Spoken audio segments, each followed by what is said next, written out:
저는 다 적출을 권해 주셨었거든요. 그래가지고 이제 하이프 시술도 알아봤는데 너무 크니까 저는 하이프도 못한다고. 1시간 이상 하이프 진행하면 되게 위험하다고.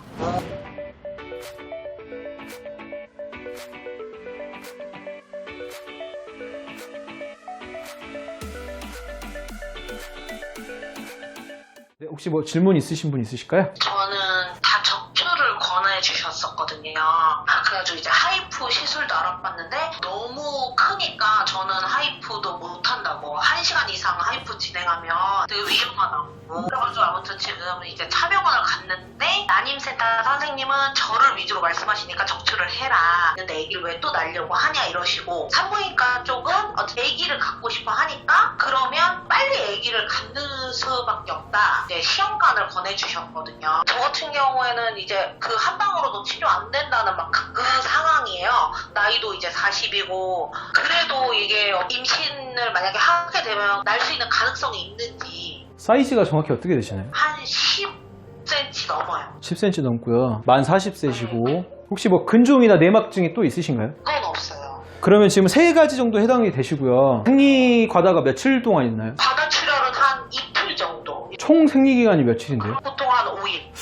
그러면 이 상태에서는 제가 봤을 때 2주 이상 지속되지는 않기 때문에 이런 상태에서는 일단 시도는 해볼 수 있어요. 만약에 3주 정도를 진행을 해보고요. 조금이라도 호전이 있으면 가능은 합니다. 그러니까 현재 상태에서는 임신이 어려우신데 일단 그래도 9주까지 갔다는 거는 그래도 조금은 가능하지 않을까 싶어요. 왜냐하면 만약에 보통 너무 심한 상태에서는 사실 9주까지 가기도 힘들거든요. 생리는 규칙적이시니까 굳이 이거는 착상 환경의 문제이기 때문에 시험관 하실 필요는 전혀 없고요. 저도 그 생각이었거든요. 왜냐면 생리가 규칙적이고 자연 임신도 했었고, 그러니까 이거는 어차피 유지가 문제지 임신의 문제도 아닐 것 같아가지고 저도. 개선이 가능한지는 이 경우에는 워낙 크고 하기 때문에 3개월 정도 치료를 진행해서 어느 정도 한약에 반응을 해서 증상에 호전이 있다. 그러면 증상의 개선이 가능합니다. 근데 3개월 진행을 해서 전혀 반응이 없다. 그러면 아마 적출하는 게 맞으실 거예요. 드리고 싶은 말은 완전히 희망을 버리지 마시고 3개월 정도는 시도를 해볼 수 있지 않을까 싶네요. 네, 감사합니다. 네, 맞습니다. 네, 다음 질문 있으실까요? 청소년들이 가끔 질문할 때 월경이 2~3달 있다가 하기도 하고 1년에 한두 번 하기도 하고 그리고 반복되면 병원에 가서 검진 받아보는 것도 좋다. 뭐가 좀 더 실질적인 대답이 될 수 있을까요? 초경이 지난 지 얼마 안 돼서요. 한 중학교 2학년에서 고등학교 3학년 사이까지. 자, 요거는 다른 질환인데요. 설명을 드리자면 초경부터 보통 1년 정도는 좀 불규칙할 수가 있어요. 그리고 뭐 맥시멈으로 봐서 2년 정도는 불규칙할 수가 있는데 이게 1년을 넘어가서 계속 불규칙하잖아요. 뭐 2달에 한 번 다낭성 난소 증후군이라고 하는 질환의 확률이 굉장히 높아요. 배란 장애 질환일 확률이 높고요. 한 달 정도 건너뛴다 이런 건 문제가 안 되는데 2~3달에 한 번 한다, 뭐 1년에 몇 번 한다, 요거는 문제가 있는 거예요. 보통 병원에 가면 다낭성 난소 증후군이란 진단을 받을 확률이 높아요. 근데 문제는 보통 병원에 가면 이때 다낭성 난소 증후군 진단을 주고 피임약을 처방하는 경우가 많아요. 근데 피임약은 가능하면 복용을 안 하는 게 좋습니다. 초경이 지나서 1년 이후에 생리불순이 심하다. 요거는 다낭성 난소 증후군일 확률이 높습니다. 그리고 한 가지 더 있는데요. 네. 월경 주기가 보통 28일 주기라고 표현을 하잖아요. 근데 그게 정상적인 주기라고 볼 수 있는 것인지 아니면 사람마다 정상의 기준은 다 다른 것인지. 정상적인 생리 주기는 21일에서 35일 사이예요. 사실은 제가 봤을 때는 꼭 35일로 정할 필요는 없고요. 뭐 40일에 한 번씩 하시는 분도 있어요. 근데 규칙성이 더 중요합니다. 이번에 21일 했다가 다음번에 40일 했다가 요거는 문제가 있는 거고요. 4번 40일 주기다. 이건 문제가 없어요. 근데 생리 주기는 21일 이하로는 안 돼요. 매주 19일마다 생리를 한다. 요거는 문제가 있는 거예요. 제가 봤을 때는 규칙적이게만 한다면 45일까지는 크게 상관없는 것 같아요. 생리 주기가 길다고 할 때.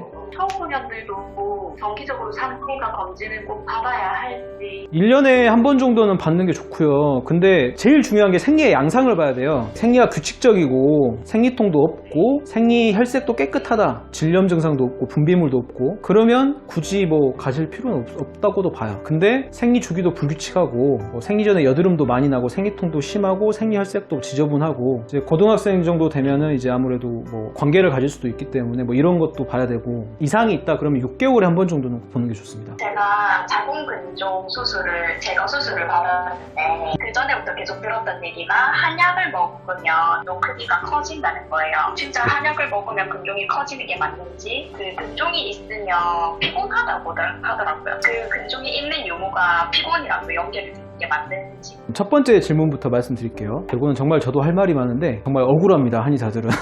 물론 한약 중에서도 근종을 키울 수 있는 약이 있긴 합니다. 대표적으로 녹용 이런 약이거든요. 성호르몬 자체를 활성화시키기 때문에 그런 경우에선 있을 수도 있어요. 하지만 저희 한의원에서는 자궁성근증과 자궁근종도 많이 치료를 해요. 자궁근종을 제대로 한약을 잘 처방을 해서 쓰면 근종 사이즈가 줄어드는 게 대부분이에요. 한약을 복용을 하면 근종이 커지는 게 아니라 처방을 하는 당시에 자궁근종이 있는지를 몰랐거나 그래서 잘못된 처방이 들어가면 그럴 가능성은 있을지언정 한의사가 처방하기 전에 그거를 인지를 하고 있었거나 근종의 유무 사실을 그걸 치료하기 위해 치료를 하면 보통은 자궁근종 증상도 좋아지고 자궁근종 사이즈가 오히려 줄어듭니다. 수천 건의 케이스를 치료를 하면서 굉장히 많이 한 거기 때문에 한약을 복용하면 무조건 자궁근종이 커진다. 이건 거의 유언비어라고 보시면 돼요. 기본적으로 산부인과나 양방 선생님들은 한약을 잘 몰라요. 잘 모르기 때문에 그냥 한약 먹으면 커진다 이렇게 얘기를 하시는데 거기에 포함되는 한약 같은 경우는 예를 들어 건강원에서 짓는 흑염소, 본인이 알아서 산에 캐다 먹는